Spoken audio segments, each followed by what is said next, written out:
காரைக்கால் அரசகுமாரி, வேம்பு, திவ்ய பாரதி உள்ளிட்ட அனைத்து மாவட்ட பொறுப்பாளர்களே,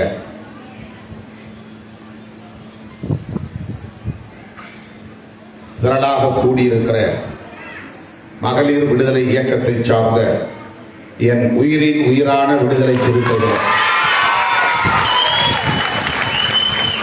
உங்கள் அனைவருக்கும் என்னுடைய பணிவார்ந்த வணக்கத்தை தெரிவித்துக் கொள்கிறேன். பெயர்கள் விடுபட்டிருந்தால் பொறுத்தருள வேண்டுகிறேன்.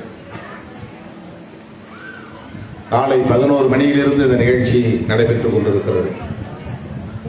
பல்வேறு அரங்கங்கள் இங்கே அமைக்கப்பெற்று பல்வேறு ஆளுமைகள் பங்கேற்று இந்த வெள்ளி விழா மாநாட்டை, உலக மகளிர் நாளை சிறப்பிக்கிற வகையில்